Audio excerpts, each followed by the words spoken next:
Hello class 10th. This is going to be the second lecture of your third chapter absorption by roots. इसमें हम first 44 questions कर चुके हैं, मतलब 2 marks तक के questions कर चुके हैं. The video was becoming too long, so I just decided to divide it into 2 parts. तो अब start करते हैं. और जैसे कि मैं हमेशा आपसे रिक्वेस्ट करती हूँ कि आप इसको ध्यान से देखिए and it will be really useful for you. आप इसको विश्वास करिए, हैव फेथ इन मी कि ये बहुत यूज़फुल होगा आपके लिए. और अगर आप इसको ढंग से कर लेंगे तो आपके 60% 60 अराउंड 60% मार्क्स आप आराम से स्कोर कर सकते हैं. चलिए स्टार्ट करते हैं. 45th क्वेश्चन जो है उससे हम स्टार्ट करें. The statements given below need correction for the underlined word. अब यहाँ पे कुछ स्टेटमेंट्स दे रखे हैं और अंडरलाइंड वर्ड्स हैं. You have to change them, correct करके लिखना है. ऐसे क्वेश्चंस आपके बोर्ड में आते हैं 100%. So rewrite the statements after correcting the word. The first process by which water gets into the seed coat during germination. सबसे पहले जो water enter करता है seed coat के through जब seed germinate कर रहा है, so that is not, the process is not osmosis, it is imbibition, है ना. ये हम कई बार डिस्कस कर चुके हैं कि ये imbibition की प्रोसेस के थ्रू एंटर करता है. Next, osmosis is an active transport of molecules in the cell. Osmosis active नहीं है, ऑस्मोसिस इज पैसिव. पैसिव होता है ऑस्मोसिस में, कोई एनर्जी स्पेंड नहीं करता है cell. Next, the plasma membrane present in plant cell is completely impermeable to solutes. Plasma membrane के कम्प्लीटली इम्पर्मिएबल है सोल्यूट्स के लिए? No, it is differentially permeable और it is semi permeable और it's slightly permeable. ठीक है, तो it is semi permeable to solutes. That means सिर्फ कुछ को अलाउ करती है, बाकी को रोक देती है. Next, define the term active transport giving one example. Active transport को डिफाइन करिए with the help of an example.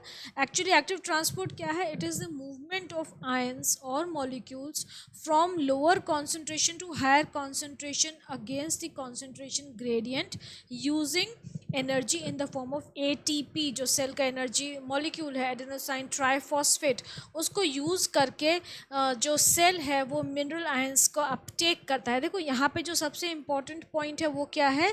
From lower to higher concentration. Usually क्या होता है, मूवमेंट क्या होता है? हायर टू लोअर होता है. जहाँ पे कोई चीज़ बहुत ज़्यादा होती है वहाँ से वो मूव करती है, जहाँ पे उसकी कॉन्सेंट्रेशन कम होती है. हायर टू लोअर मतलब अलोंग द कॉन्सेंट्रेशन ग्रेडियंट, और वहाँ पे एनर्जी स्पेंड नहीं होती है.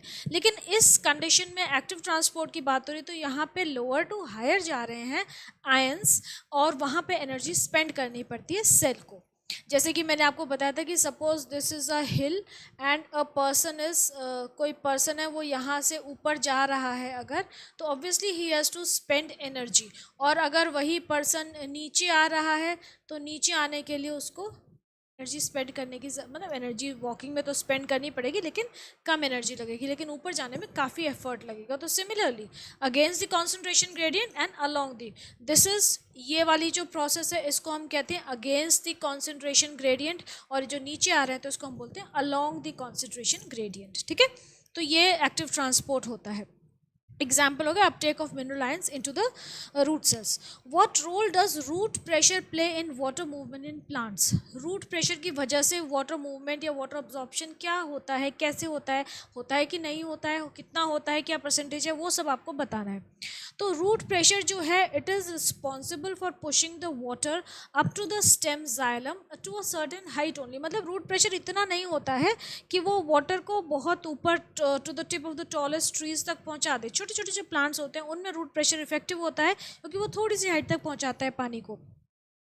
The greatest contribution of root pressure may be to re-establish the continuous chain of water molecules in the xylem column. मतलब कि सबसे ज़्यादा जो कंट्रीब्यूशन है रूट प्रेशर का वो क्या है कि जो जाइलम का कॉलम, जाइलम के अंदर जो वाटर का कॉलम बन रहा है ना, देखो मैंने आपको 2 फोर्स बता दी, एडहेशन और कोहेशन. एडहेशन क्या होती है? सिमिलर मॉलिक्यूल्स के बीच में जो अट्रैक्शन होता है, सॉरी, सिमिलर मॉलिक्यूल्स के बीच में जो अट्रैक्शन होता है वो कोहेशन होता है. तो वाटर मॉलिक्यूल्स आपस में कोहेसिव फोर्सेस के थ्रू अटैच्ड हैं. एडहेशन क्या हो जाएगा? वाटर मॉलिक्यूल्स और जाइलम की जो वेसल्स हैं उनके बीच में. तो एडहेसिव और कोहेसिव फोर्सेस दोनों को ये रूट प्रेशर सपोर्ट करता है, उस चीज़ को मेंटेन करने में हेल्प करता है. क्योंकि जब बहुत ज़्यादा ट्रांसपिरेशन होती है, जब सन बिल्कुल टॉप पे होता है, plants lose a lot of water through transpiration, तो टेंशन बन जाती है, वाटर जो कॉलम है वो टेंशन में आ जाता है, तो वाटर मॉलिक्यूल्स के बीच में डिसरप्शन हो सकता है, क्योंकि rate of absorption of water molecules might be very slow as compare to the rate of transpiration, तो उस चैनल को ब्रेक नहीं होने देता, तो उसमें रूट प्रेशर बहुत एक इंपॉर्टेंट रोल प्ले करता है, क्योंकि अगर वो चैनल ब्रेक हो गया, वैक्यूम आ गया, तो फिर अपटेक ऑफ वाटर बड़ा डिफिकल्ट हो जाएगा. So, root pressure does not account for the majority of water transport. Most plants meet their water need by transpiration pull theory. Transpiration pull cohesive theory जो आपने पढ़ी है, उससे plants जो हैं they transport water to the tip of the trees. Okay, will the ascent of sap be possible without the cohesion and adhesion of water molecules? क्या ये ascent of sap की जो process है, water transport हो रहा है नीचे से ऊपर, ये cohesion और adhesion के बिना possible है क्या? बिल्कुल possible नहीं है. Cohesion and adhesion of water molecules alone create about 350 atmospheric pressure, which is responsible for conducting water to great height in tall trees. सबसे इंपॉर्टेंट चीज़, without breaking the water column की continuity maintain करते हैं. On the other hand बाकी सारी जो forces हैं ये सिर्फ 50 एटमॉस्फेयर प्रेशर ही क्रिएट कर पाती हैं. इम्बिबिशन है या ऑस्मोटिक प्रेशर है, सिर्फ इतना 50 एटमॉस्फेयर प्रेशर ही क्रिएट होता है. So therefore we can definitely say that cohesion and adhesion वाली जो थ्योरी है that is very very accurate and very much responsible for conduction of water to the tip of the tallest trees. Next, name the following. A major component of all the cells, that is a universal medium in which all the substances can be dissolved. ये तो बहुत simple हो गया, सारे sales में present होता है, universal solvent है, तो वाटर हो गया. A mineral required for the synthesis of chlorophyll in plants. Chlorophyll के सेंटर में एक मेटेलिक आयन प्रेजेंट होता है, मेटेलिक मिनरल होता है, दैट इज मैग्नीशियम आयन. ये मैं जब बच्चों को पढ़ाती हूँ तो हमेशा बताती हूँ कि जो प्लांट्स हैं, प्लांट्स का जो सबसे इम्पोर्टेंट जो कंपोनेंट है ग्रीन प्लांट्स का, जो कि उनकी लाइफ के लिए रिस्पॉन्सिबल है, क्लोरोफिल है. क्लोरोफिल में मेटालिक आयन जो प्रेजेंट होता है मैग्नीशियम आयन होता है. हमारे ह्यूमन बींग्स का जो पिगमेंट है क्लोरोफिल पिगमेंट है, बहुत इंपॉर्टेंट पिगमेंट है प्लांट्स के लिए. हम ह्यूमन बींग्स हैं, हमारे लिए बड़ा इंपॉर्टेंट पिगमेंट है जो हमारी लाइफ लाइन है, वो क्या है, हमारा हीमोग्लोबिन, जिसके थ्रू हमारी ऑक्सीजन ट्रांसपोर्ट होती है वाया ब्लड. तो हीमोग्लोबिन जो है वो हमारा बहुत इंपॉर्टेंट पिगमेंट है, और हीमोग्लोबिन में क्या होता है, आयरन. आयरन जो है वो मिनरल प्रेजेंट होता है, और क्लोरोफिल में मैग्नीशियम मिनरल प्रेजेंट होता है. ये ध्यान रखिएगा. हीमोग्लोबिन का जो सेंट्रल आयन है या जो मिनरल है वो है आयरन. ओके, तो मैग्नीशियम हो गया. Okay, next is the process that helps in ascent of sap via root hairs. Root hair के थ्रू असेंट ऑफ सैप में सबसे पहली प्रोसेस कौन सी है जो कि स्टार्ट करती है उस प्रोसेस को, सो that is imbibition. Next, the process in which molecules of a substance move in a random fashion to region of lower concentration. मतलब यहाँ पे ये नहीं दे रखा हायर टू लोअर, बस ये दे रखा रीजन टू लोअर कॉन्सेंट्रेशन, तो it is understood that higher to lower है. अब यहाँ पे देखो ये बोला है कि मॉलिक्यूल्स रैंडम फैशन में मूव कर रहे हैं, higher to lower concentration move कर रहे हैं. They haven't mentioned anything about बीच में कोई उनके क्या कोई मीडियम है, ये उन्होंने मेंशन नहीं किया है, मेम्ब्रेन या मीडियम मेंशन नहीं किया. सो obviously this process is diffusion. अगर मेम्ब्रेन होती तो ऑस्मोसिस हो जाता. Next, give reasons for the following. A closed can of dried seeds bursts open if water somehow enters the can. अगर एक कैन है जिसमें कि ड्राइड सीड्स रखे हैं, उसमें कोई पंक्चर हो गई, उसमें वाटर या मॉइस्चर एंटर कर गया, तो वो बर्स्ट हो जाती है. क्यों बर्स्ट होती है? क्योंकि सीड्स जो हैं उस मॉइस्चर को अब्जॉर्ब करते हैं, फटाफट अब्जॉर्ब करते हैं. ड्राई सीड से इम्बिबिशन के थ्रू अब्जॉर्ब करते हैं मॉइस्चर, और ऑस्मोटिक प्रेशर क्रिएट होता है, स्वेलिंग होती है, and this causes the seeds to burst open, जिसकी वजह से वो कैन भी बर्स्ट हो जाती है. Next is normal osmotic concentration of blood is maintained in a body. Normal osmotic concentration blood की maintain करना बहुत ज़रूरी है. क्यों ज़रूरी है? क्योंकि अगर ब्लड जो है हमारा उसमें कॉन्सेंट्रेशन ज़्यादा हो जाएगी मिनरल्स की, तो क्या होगा, वो हाइपरटोनिक हो जाएगा in compare to the cells of the tissues जहाँ पे कि वो सप्लाई हो रहा है. तो क्या होगा, सेल्स से अगर ज़्यादा हाइपरटोनिक हो गया, सेल सोल्यूशन से सेल सेप्सिस ज़्यादा हाइपरटोनिक हो गया अगर ब्लड, तो क्या होगा, सेल्स का जो लिक्विड है, जो वाटर है, वो ब्लड के अंदर मूव कर जाएगा तो सेल श्रिंक हो जाएंगे, दे विल डाई। तो that is why we needs to maintain the osmotic concentration of blood. ये बहुत ज़रूरी है। आपने सुना होगा कि खून गाढ़ा हो गया है, तो गाढ़ा नहीं होना चाहिए खून कभी भी। उसकी जो कॉन्सेंट्रेशन है वो मीडियम जो है उसका, जो उसकी नॉर्मल कॉन्सेंट्रेशन है वो मेंटेन करनी बहुत बहुत ज़रूरी होती है। सो osmotic concentration is maintained in order to prevent dehydration of cells, which will lead to their shrinkage. Next, the fishes living in fresh water can not survive in sea water. Fresh water की जो fishes आ गए, osmosis वाला concept आ गया, वो सी water में, marine water में, salty water में survive नहीं कर पाती हैं। सी वाटर का मतलब क्या हो गया यहाँ पे? Salty water. क्योंकि भाई सी का पानी कैसा होता है? नमकीन होता है ना, सॉल्टी होता है, मरीन है, तो वो सर्वाइव नहीं कर पाती। क्यों नहीं कर पाती हैं? क्योंकि जो हाइपरटोनिक हो जाएगा सोल्यूशन, सी वाटर हाइपरटोनिक हो जाएगा। हाइपरटोनिक हो जाएगा तो क्या होगा कि फिशेस की जो बॉडी के सेल्स है उनमें क्या होगा? प्लाज्मोलिसिस होगा, दे will lose water and their body will shrink, मतलब सेल्स श्रिंक हो जाएंगे, सेल्स विल डाई, तो ऑब्वियसली फिशेस भी मर जाएंगी। सो दैट इज़ वाई ऐसा होता है। और इसका रिवर्स क्या होता है? अगर हम जो मरीन फिश है उसको फ्रेश वाटर में रख दें तो क्या होगा? एंडोस्मोसिस होता है एंड दे बर्स्ट। यहाँ पे एक्सोस्मोसिस होता है तो उनकी बॉडी श्रिवल अप हो जाती है एंड दे डाई। और अगर हम उल्टा कर दें कि मरीन फिशेस को फ्रेश वाटर में रख दें तो एंडोस्मोसिस होता है, बहुत ज़्यादा वाटर एंटर कर जाता है उनकी बॉडी में and they burst. Next, next क्या है? Microorganisms like bacteria and fungi do not grow in pickles, jams and squashes. Microorganisms क्यों नहीं ग्रो करते इन चीज़ों में? क्योंकि इन सारी चीज़ों में हम सॉल्ट और शुगर की कॉन्सेंट्रेशन बहुत ज़्यादा रखते हैं। पिकल्स में, बाजार के जो पिकल्स होते हैं उसमें नमक ज़्यादा होता है, जैम्स जेलीज होती हैं उनमें चीनी ज़्यादा होती है, शुगर कॉन्सेंट्रेशन ज़्यादा होता है, ताकि जो सोल्यूशन है वो हाइपरटोनिक रहेगा as compare to the body of the micro organisms. तो माइक्रो ऑर्गेनिजम्स की बॉडी में क्या होगा? प्लाज्मोलिसिस हो जाएगा। एक्सोस्मोसिस के through they will lose a moisture content and they will die. तो pickles, jams, squashes, they are preserved with hypertonic solution of sugar और salt which causes plasmolysis of the microbial cells. तो हम जितने भी ये खाते हैं ना, अचार वगैरह, सब में रेड बॉडीज होती है माइक्रो ऑर्गेनिजम्स की। Next, describe briefly the 3 physical properties of water which help in ascent of sap in xylem. पानी में ऐसी क्या खास बात है कि वो जाइलम कॉलम में मूव करता है? 3 प्रॉपर्टीज बतानी है। तो हो गई cohesion, adhesion and capillarity. Cohesion क्या होता है आपको पता है? कोहेशन क्या है कि आपस में वाटर मॉलिक्यूल्स अटैच होकर रहते हैं। एडेशन क्या हो गया कि वाटर मॉलिक्यूल्स जाइलम की वेसल्स के साथ अटैच होकर चिपक के चलते हैं, बिल्कुल अट्रैक्शन होता है। कैपिलैरिटी मतलब बहुत जो छोटी सी ट्यूब होती है उसके थ्रू मूव कर जाते हैं, कैपिलैरिटी एक्शन के थ्रू। और जितना कम डायमीटर होता है कैपिलरी का उतना ज़्यादा अच्छा मूवमेंट होता है, ट्रांसपोर्टेशन होता है वाटर का। Answer the following questions briefly. How does most of the water move within the roots? पानी रूट्स में कैसे मूव करता है? ज़्यादातर पानी कैसे मूव करता है?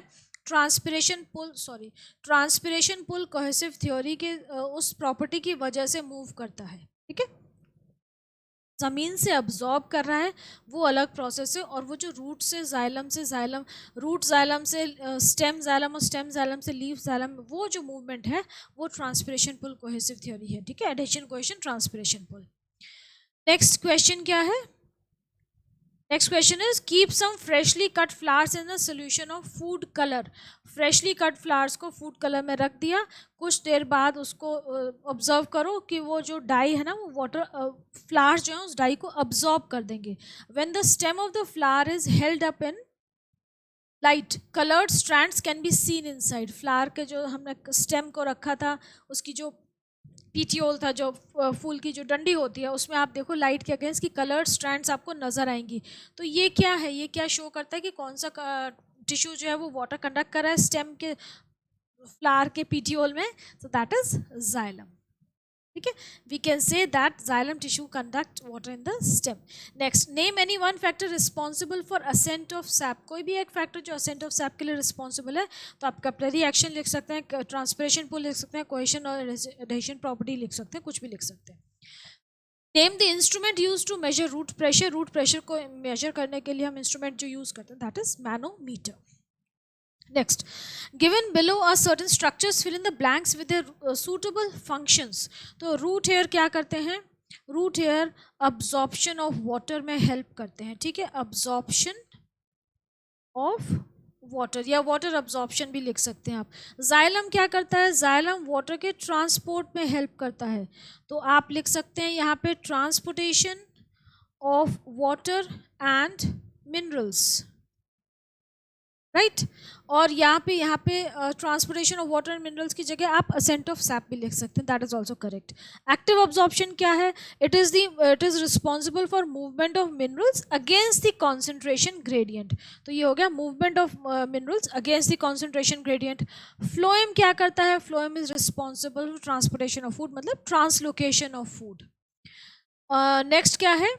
टर्जिडिटी। टर्जिडिटी क्या करती है? टर्जिडिटी बहुत इंपॉर्टेंट रोल प्ले करती है, जो हमारे प्लांट के जो सॉफ्ट पार्ट्स होते हैं उनको एक शेप देती है, इरेक्ट रखती है, उनको स्ट्रेंथन करती है।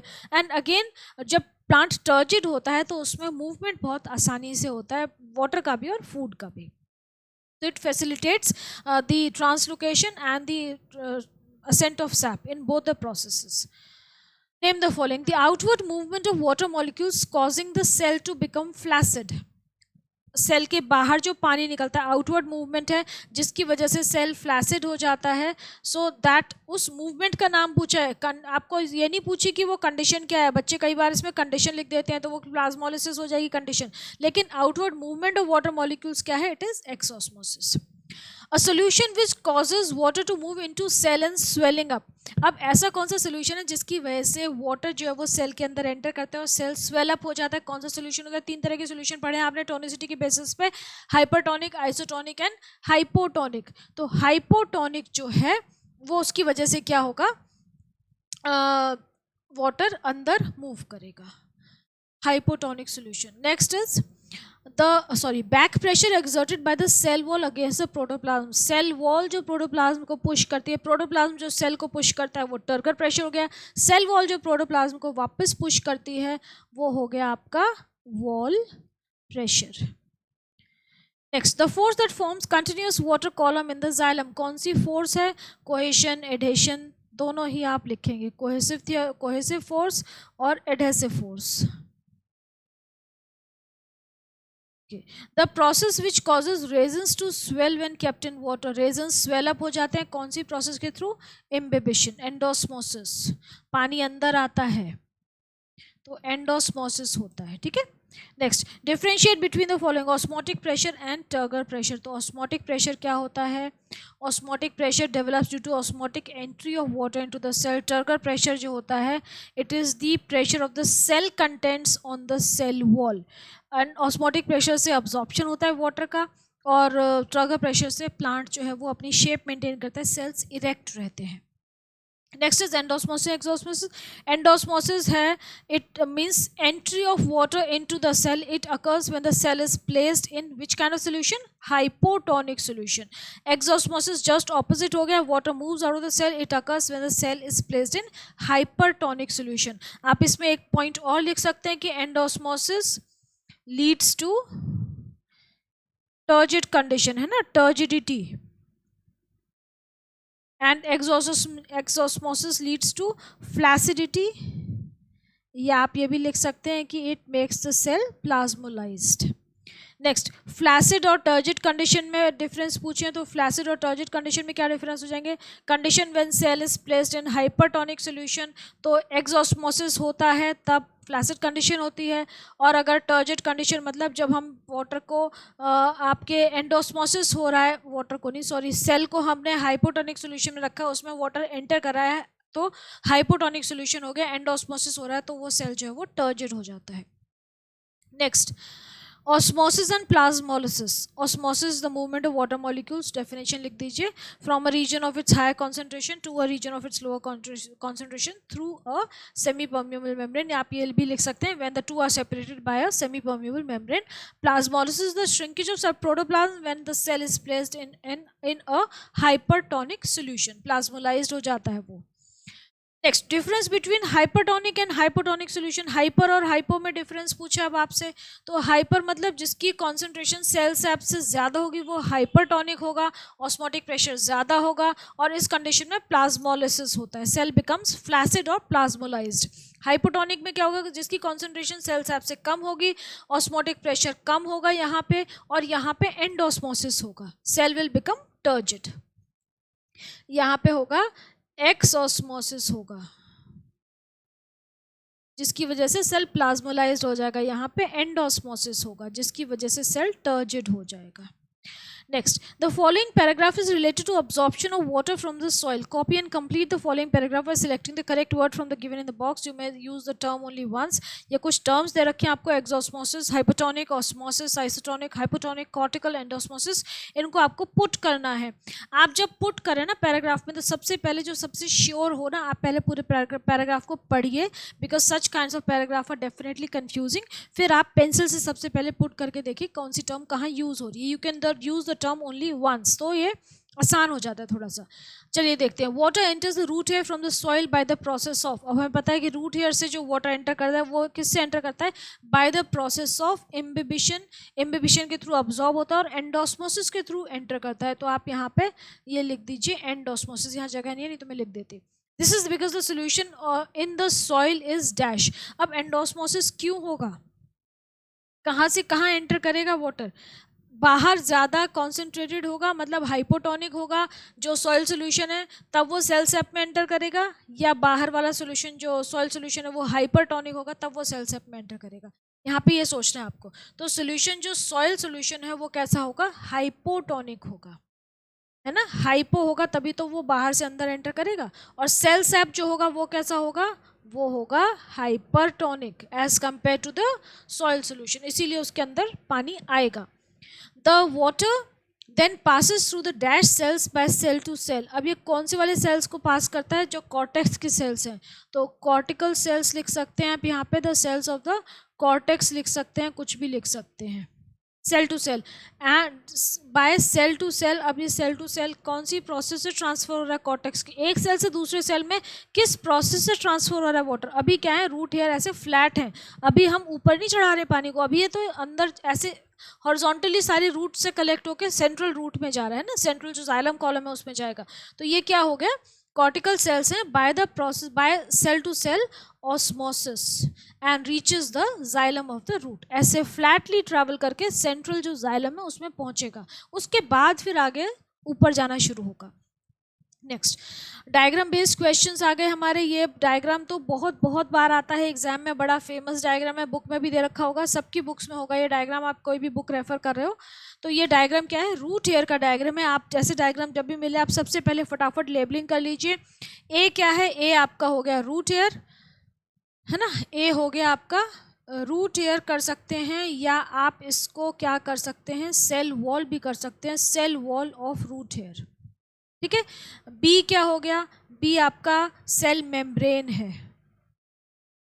बी जो हो जाएगी वो देखो यहाँ पे ये सी बाहर ही है ना, तो ये सेल मेम्ब्रेन हो जाएगी या प्लाज्मा मेम्ब्रेन। सी क्या है, ये वाला पोर्शन है, तो सी क्या हो जाएगा, सी हो जाएगा आपका साइटोप्लाज्म, ठीक है। और डी क्या है, डी है हमारा nucleus. Okay, A B C D parts को लेबल करना है, हमने लेबल कर दिया, cell wall of root hair, cell membrane of root hair, cytoplasm, nucleus. Next is the root hair cell is in a turgid state, name and explain the process. Turgid state में है root hair, तो कौन सी process के through turgid हो गया है भाई, सॉइल मीडियम हाइपोटोनिक है, और रूट हेयर ने पानी अब्जॉर्ब कर लिया, उसके अंदर एंडोस्मोसिस हुआ है, that is why it has become turgid. तो प्रोसेस जो हो गई, पानी अब्जॉर्ब हुआ है, एंडोस्मोसिस की वजह से सेल जो है वो रूट हेयर जो है वो टर्जिड हो गया है।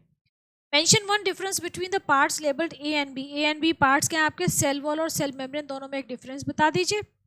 Simple, cell wall is freely permeable, cell membrane is differentially permeable और सेमी परमिएबल और सिलेक्टिवली परमिएबल। सेल वॉल में सेलुलोज होता है, सेल मेम्ब्रेन जो है वो मेनली प्रोटीन से बनती है। ओके, नेक्स्ट लिपोप्रोटीन्स होते हैं ना। अच्छा, नेक्स्ट क्या है, the figure given below is a diagrammatic representation of a part of cross section of the root hair zone. अब रूट हेयर का इन्होंने क्रॉस सेक्शन दिखाया, 2016 बोर्ड का क्वेश्चन है ये। अब अगेन एबीसीडी पार्ट से आप एबीसीडी को लेबलिंग कर लीजिए। ए क्या है आपका, ए तो सिंपली रूट हेयर हो गया, हमें क्लियरली दिख रहा है कि ये रूट हेयर है।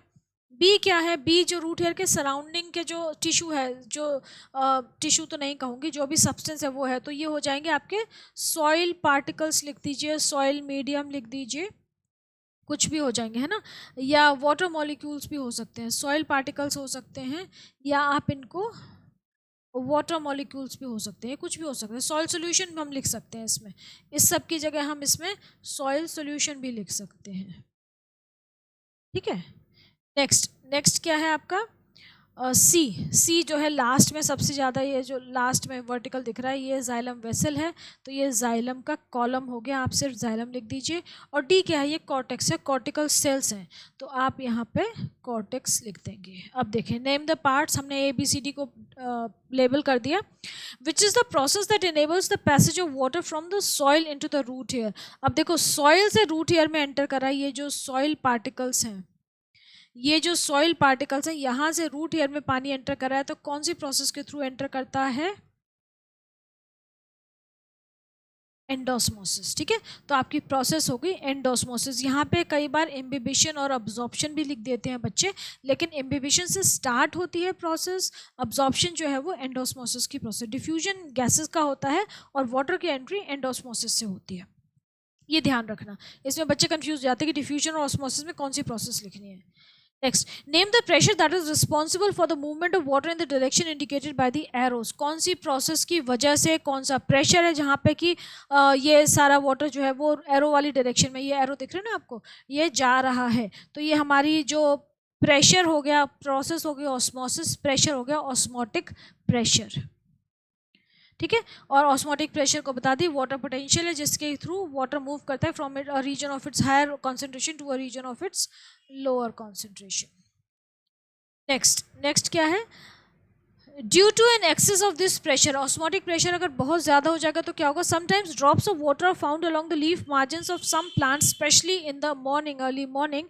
इस फिनोमेना को हम क्या कहते हैं, तो हम इस फिनोमेना को क्या कहते हैं, गटेशन। ये मैंने आपको बताया था ना कि जब रूट प्रेशर बहुत ज़्यादा हो जाता है, ऑस्मोटिक प्रेशर बहुत ज़्यादा होता है, पानी अब्जॉर्ब करता जा रहा है प्लांट रूट्स के थ्रू और ट्रांसपिरेशन नहीं हो रहा है, तो ऐसी सिचुएशन में जब पानी बहुत ज़्यादा इकट्ठा हो जाएगा तो वो आउटलेट चाहिए, उसको निकलेगा ना कहीं से, तो वो लीफ के मार्जिन से निकलता है as water droplets. So this process known as guttation, and since there is no transpiration then obviously this process taking place during night और अर्ली मॉर्निंग आवर्स। तो गटेशन और ट्रांसपिरेशन में डिफरेंस है, transpiration दिन में होती है, सन की प्रेजेंस में होती है, गटेशन सन की एब्सेंस में होती है, हमेशा रात में अर्ली मॉर्निंग में होती है। ट्रांसपिरेशन में water is lost as water vapour through stomata, जबकि गटेशन में water is lost as liquid water की ड्रॉपलेट्स होती हैं, और जहां से ये निकलता है लीफ के मार्जिन से, जो पोर्स हैं, जो होल्स हैं जहां से निकलता है, उनको हम बोलते हैं हाइडाथोड्स, ठीक है। स्टोमेटा के थ्रू ट्रांसपिरेशन होती है, हाइडाथोड्स के थ्रू क्या होती है, गटेशन की प्रोसेस होती है। Next, draw a well-labeled diagram of the root hair cell as it would appear if an excess of fertilizer is added to the soil close to it. अब root hair का diagram बनाना है आपको cell का, अगर soil में access fertiliser डाल दिया तो क्या होगा, सॉइल जो है वाटर को एब्जॉर्ब करना चाहेगा, तो जो रूट हेयर है वहाँ से वो पानी को लेगा, एक्सोस्मोसिस हो जाएगा, root hair will lose water and will become shrunken. तो आपको श्रंकन रूट हेयर का ये डायग्राम बनाना है। हमारा पहले रूट हेयर इरेक्ट था, रूट हेयर पहले हमारा इरेक्ट था ना, अब हमने उसको क्या कर दिया, श्रंकन बना दिया है, ठीक है, क्योंकि हमने फर्टिलाइजर डाल दिया है। तो इट विल अपीयर श्रिंक्ड, कोई वर्ड नहीं होता, दिस इज रॉन्ग इंग्लिश, श्रंकन, ठीक है, या इट विल श्रिंक, ये KED, this is wrong English. Next, the diagram given below represents a plant cell after being placed in a strong sugar solution, मतलब कि कैसा है, concentrated solution में रखा है। strong sugar solution कैसा हो जाएगा, hypertonic solution। सेल को कैसे solution में रख दिया, hypertonic में रख दिया है, तो अब क्या होगा, आपको डायग्राम देख के क्वेश्चंस को आंसर करना है। ये डायग्राम है, इसको मैं हटा देती हूँ ताकि आपको कंफ्यूजन ना हो। ओके, अब ये वाला हमारा डायग्राम है जिसको हमें रेफर करना है। ABCD again you have to label the parts. A क्या हो जाएगा, ए सेल वॉल हो गई आपकी, बी, अच्छा बी को बाद में बताती हूँ, डी जो है वो जो क्लियर चीज़ें हैं पहले वो कर लीजिए, डी न्यूक्लियस हो गया, सी क्या है, सी साइटोप्लाज्म हो गया, है ना। अब आप देखो कि सेल वॉल और साइटोप्लाज्म के बीच में ये जो एरिया है, it is filled with a solution. तो ये कौन सा सोल्यूशन है? खाली सोल्यूशन। जो हमारा सेल था, जो साइटोप्लाज्म था, तो श्रिंक हो गया, तो सेल वॉल और साइटोप्लाज्म के बीच में, प्लाज्मा मेम्ब्रेन के बीच में गैप आ गया। तो अब ये जो गैप है उसमें ये सोल्यूशन भर जाता है। ये कौन सा सोल्यूशन होगा? जो हमने कॉन्सेंट्रेटेड सोल्यूशन, जो हाइपरटोनिक सोल्यूशन जिसमें सेल को रखा था, वो सोल्यूशन यहाँ पे पूरा स्पेस ऑक्यूपाई कर लेगा। So B is the hypertonic solution. Now what is the state of the cell shown in the diagram? State क्या है? It is plasmolized, है ना, plasmolysis हो गया है and the cell has become plasmolized. Name the structure that acts as a selectively permeable membrane. cell membrane हो गई आपकी, या plasma membrane भी लिख सकते हैं आप, इसको कुछ भी लिख सकते हैं. Next is name the parts labeled A to D. A to D आप लेबल कर दीजिए, ठीक है. यहाँ पे सी को इन्होंने प्लाज्मा मेम्ब्रेन बोला है, जबकि सी देखो यहाँ अंदर मार्क किया हुआ है, तो सी साइटोप्लाज्म होना चाहिए. अगर बाहर होगा, बाहर की तरफ होगा, कई बार ना ये एग्जाम में भी डायग्राम में कन्फ्यूजन हो जाते हैं, तो आप दोनों चीज़ बता दीजिए कि ये सी यहाँ पे मार्क्ड है इसीलिए हमने इसको साइटोप्लाज्म लिखा है, अगर यहाँ होगा तो ये फिर प्लाज्मा मेम्ब्रेन होगी. How can the above cell be brought back to its original condition? Mention the scientific term for the recovery of the cell. इस सेल को हम अगर बहुत जल्दी, प्लाज्मोलाइज सेल को अगर हम बहुत जल्दी से नॉर्मल वाटर में रख देंगे तो it will regain its shape. इसमें डीप्लाज्मोलिसिस हो जाएगा और दोबारा से अपनी शेप को रीगेन कर लेगा. तो ये साइंटिफिक टर्म जो हो जाएगी, दिस इट विल बी डीप्लाज्मोलिसिस. ठीक है, लेकिन ये बहुत जल्दी करना होता है, नहीं तो cell will die. State any two features of the above plant cell which is not present in animal cell. Plant cell में ऐसी दो क्या चीज़ होती है जो कि एनिमल सेल में नहीं होती हैं? भाई प्लांट सेल में क्या होती है? प्लांट सेल में सबसे पहली बात सेल वॉल होती है, जो कि एनिमल सेल में नहीं होती है. दूसरी चीज़, प्लांट सेल के पास क्या होता है? क्लोरोप्लास्ट या क्लोरोफिल, जो कि एनिमल सेल में नहीं होता है. ये दो डिफरेंस हो गए. ओके, नेक्स्ट ये हो गया हमारा. नेक्स्ट एक और फिगर दे रखी है. The figure given below shows the epidermal cells of an onion bulb. Onion के बल्ब के एपिडर्मल सेल है. This cell was then transfer to a drop of sugar solution. ये नॉर्मल सेल है, ठीक है, ये नॉर्मल सेल है onion का. अब इसको फिर ये शुगर सॉल्यूशन में डाला तो क्या होगा? प्लाज्मोलिसिस होगा इसमें. तो इसका डायग्राम बनाने को आपको बोलेंगे तो आपको क्या करना है कि सेल वॉल की तो यही शेप बनानी है, जो कंटेंट है, जो साइटोप्लाज्म, उसको श्रिंक कर देना है. क्वेश्चन देखते हैं. Draw well label diagram of the epidermal cell as it would appear after immersion in a strong sugar solution. मतलब आपको क्या दिखाना है? प्लाज्मोलिसिस दिखाना है. तो हमने ये डायग्राम बना दिया, ठीक है. लेबलिंग ज़रूर करिएगा, डायग्राम बना के लेबलिंग ज़रूर करिए. कम से कम cell wall, cell membrane, nucleus, cytoplasm, ये सारी 3-4 चीज़ें, इसमें कोई डिफिकल्टी तो होती नहीं, इनको फटाफट लेबल कर दिया करिए. कभी भी डायग्राम को ऐसे मत छोड़ना कि कुछ भी लेबल ना करो. आपसे वो लेबलिंग करने को बोलें या ना बोलें, आप ज़रूर लेबलिंग करके आइए. This will definitely create a positive impression on the examiner and trust me, कई बार ऐसा होता है कि हम कुछ बहुत silly mistakes करते हैं, तो examiner tends to overlook those mistakes and वो आपकी जब एक positive image बन जाती है ना, तो वो आपकी copy checking में बहुत help होती है उसमें. trust me, ये नहीं सोचना कि अरे गलत है तो गलत है. आप you have faith in my experience. आपको इसीलिए मैं हमेशा कहती हूँ कि नीट एंड क्लीन काम करिए, प्रॉपर डायग्राम की लेबलिंग करिए, डायग्राम्स बनाइए जहाँ रिक्वायर्ड हो. और लेबलिंग जब आप करें तो हमेशा एक साइड में करिए, जैसे इसको ऐसे, इसकी लेबलिंग करेंगे ऐसे, इसकी करेंगे ऐसे, इसकी करेंगे ऐसे. कोई और कंटेंट है यहाँ पे, आप उसकी लेबलिंग करेंगे ऐसे. ऐसे एक लाइन में लेबलिंग आनी चाहिए. 1 2 3 4, है ना, प्रॉपर तरीके से. ऐसे नहीं कि एक यहाँ, एक यहाँ, एक यहाँ, एक, ऐसे लेबलिंग मत करना. लेबलिंग हमेशा एक सीक्वेंस में करिए, एक साइड में या दूसरी साइड में. आधे इस तरफ करिए, आधे इस तरफ करिए. ज़्यादा लेबलिंग है तो please follow these instructions. Okay, ये बना दिया. What scientific term is used for the changes as shown. ये साइंटिफिक टर्म क्या हो गई? प्लाज्मोलिसिस हो गई. प्लाज्मोलिसिस हो रहा है, साइंटिफिक टर्म हो गई हमारी plasmolysis. What should be done to restore the cell back to its original condition. हमें वापस से प्लाज्मोलाइज सेल को नॉर्मल सेल में कन्वर्ट करना है, तो हम क्या करेंगे? हम उसको नॉर्मल वाटर में रख देंगे, तो वो जल्दी से रखेंगे, लेकिन तो प्लाज्मोलिसिस से डीप्लाज्मोलिसिस हो जाएगा and it will revert back to its original turgid state. Give the scientific term for the recovery of the cell. Scientific term क्या हो गई? जो हमारी ये जो चेंज ओवर हुआ था, ये जो चेंज ओवर हुआ था, यह था प्लाज्मोलिसिस. अब वापस से रिकवरी होगी, जो उल्टा जाएगा, that will be deplasmolysis. Define the term osmosis, osmosis को आप डिफाइन कर दीजिए. It is a process of diffusion of water molecules या movement of water molecules from a region of the high concentration to a region of the lower concentration across a semi permeable membrane. ठीक है, okay. Next हो गया, given below is the diagram of an apparatus set up to study a very important physiological process. Again a diagram is given. Thistle funnel यहाँ पे दे रखी है. Thistle funnel हम use करते हैं, उसके नीचे ना membrane अटैच कर देते हैं, सेमी परमिएबल membrane. तो ये ऑस्मोसिस की प्रोसेस हो रही है. Process being studied is osmosis. ठीक है, क्योंकि यहाँ पे थिसल फनल जो है इसलिए यूज़ करते हैं कि यहाँ पे ना मेम्ब्रेन लगा देते हैं. ये मेम्ब्रेन है जिससे कि वाटर जो है ऊपर एंटर करेगा. और थिसल फनल में ऑब्वियसली इन्होंने क्या रखा होगा, इन्होंने थिसल फनल में कॉन्सेंट्रेटेड सॉल्यूशन रखा होगा, मतलब शुगर सॉल्यूशन या सॉल्ट सॉल्यूशन.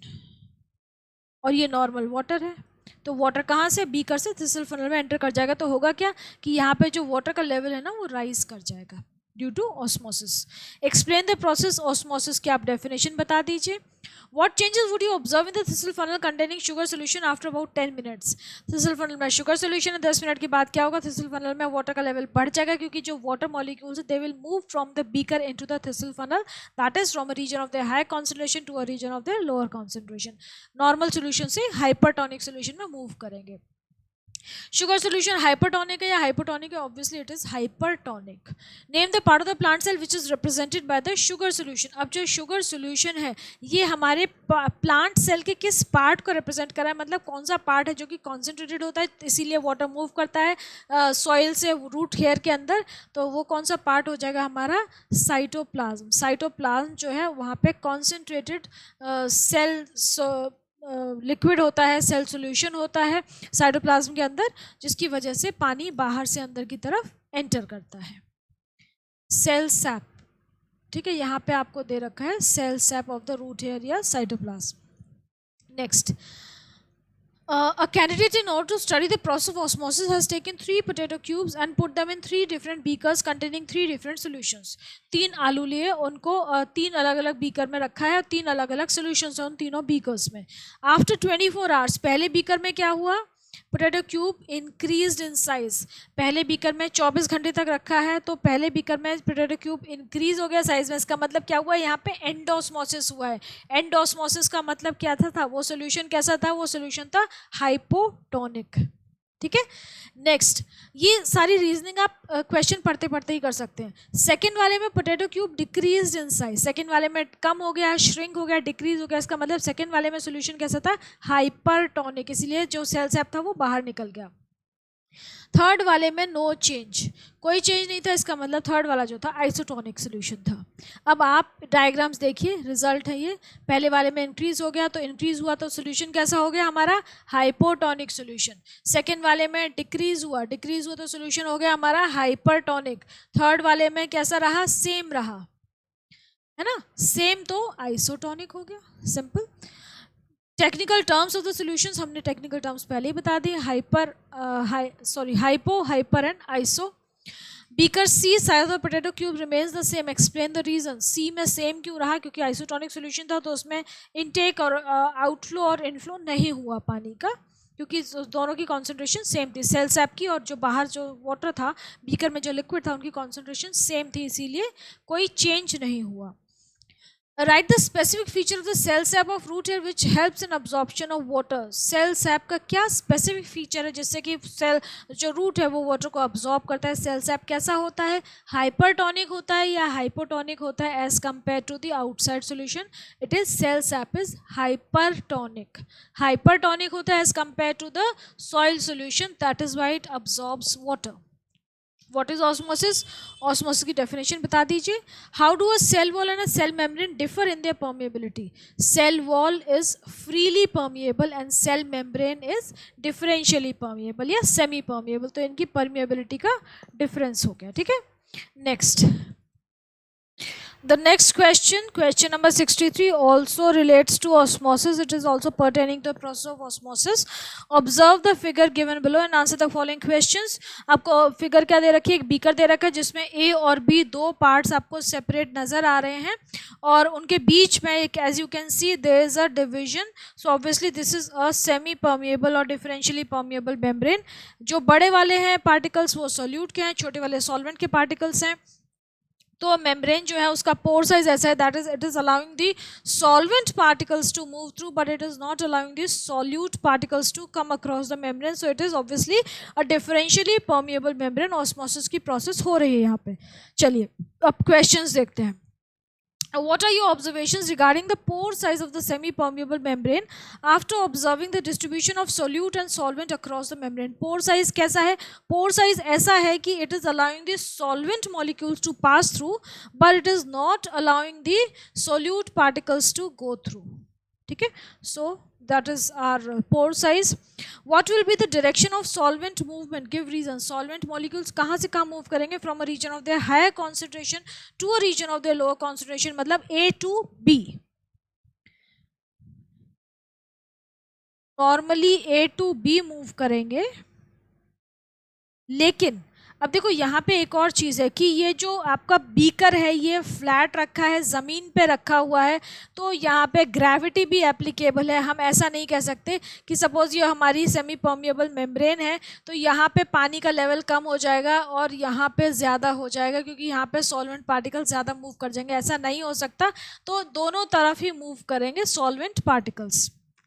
नेक्स्ट क्या है? List any two conditions that affect this process. अब इस प्रोसेस को अफेक्ट क्या कर सकती हैं, कौन सी कंडीशन है जो कि इस प्रोसेस को स्लो डाउन कर सकती हैं या ट्रिगर कर सकती हैं या स्पीड अप कर सकती हैं?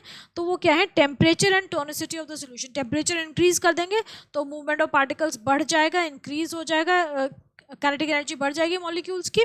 और टोनिसिटी, अगर हम कॉन्सेंट्रेशन चेंज करेंगे, हाइपरटोनिक और हाइपोटोनिक, टोनिसिटी चेंज करेंगे दोनों पार्ट्स की, तब भी मूवमेंट चेंज हो जाएगा. Next, in which direction will the net movement of solvent molecules will B.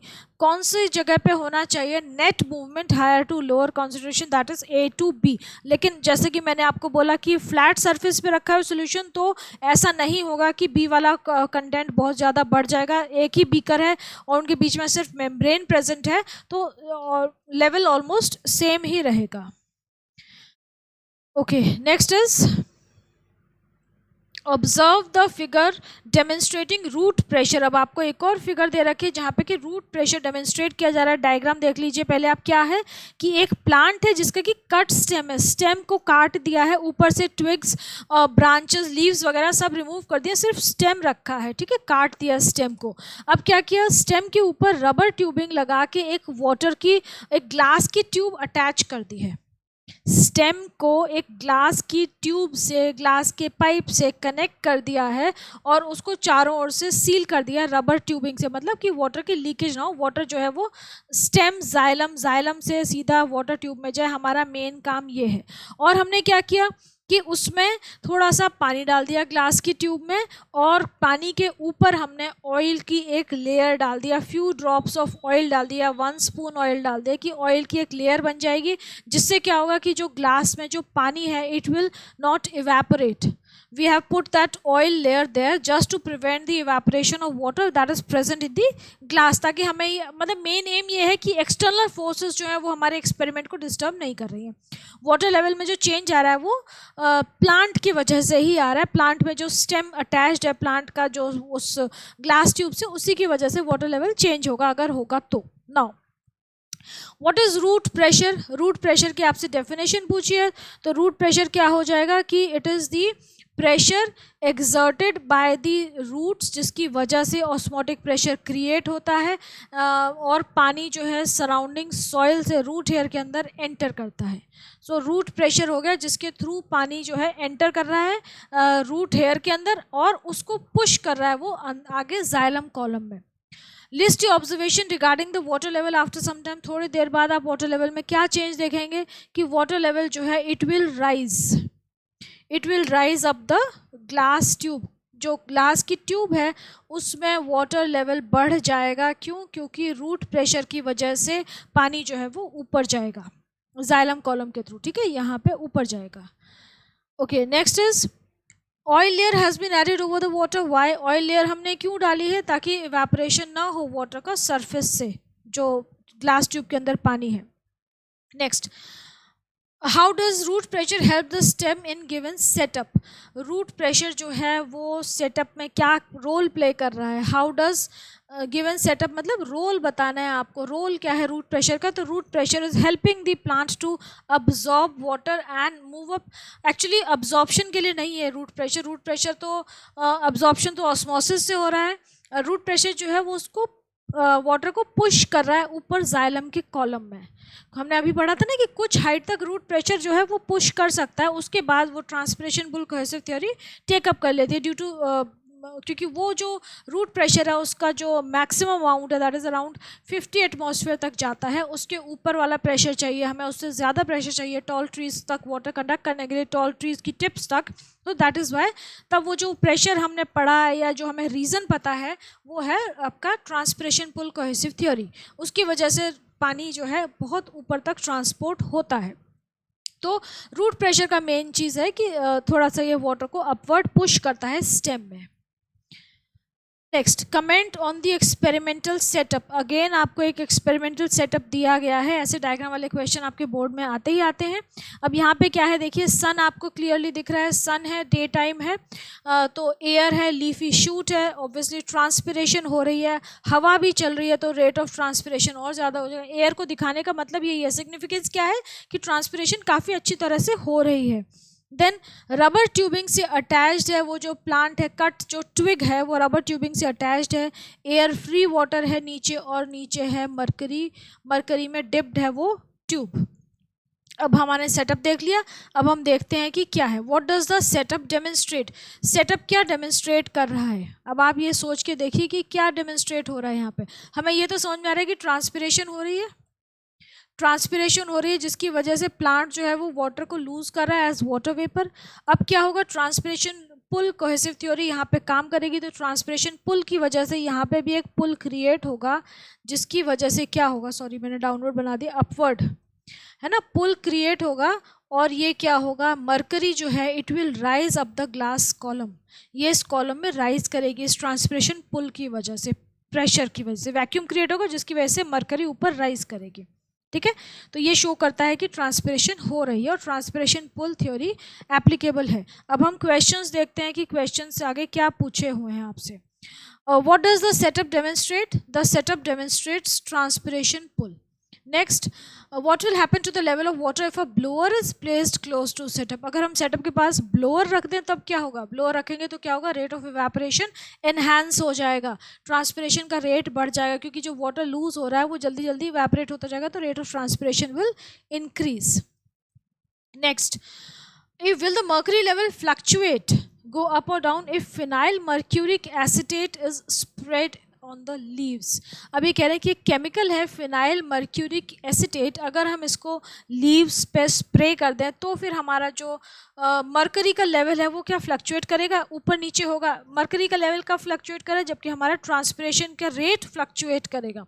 तो what they are trying to say is कि अगर हम लीफ के सरफेस पे कोई केमिकल स्प्रे कर दें, ऐसा केमिकल जो कि उसके स्टोमेटा को ब्लॉक कर देगा, स्टोमेटल पोर ब्लॉक हो गए लीफ के, हमने फिनाइल मर्क्यूरिक एसिटेट स्प्रे कर दिया, अब स्टोमेटा ब्लॉक हो गया तो ट्रांसपिरेशन होगी? नहीं होगी। तो ट्रांसपिरेशन नहीं होगी तो क्या होगा, क्या मरकरी पुल होगी ऊपर? नहीं होगी। तो अब मरकरी में जो है वो पुल जो हो रही थी वो चीज़ खत्म हो गई और मरकरी का लेवल नीचे हो जाएगा, क्योंकि वो ट्रांसपिरेशन पुल तो डाउन हो गई, वैक्यूम क्रिएट हो गया बीच में, तो mercury will obviously fall down.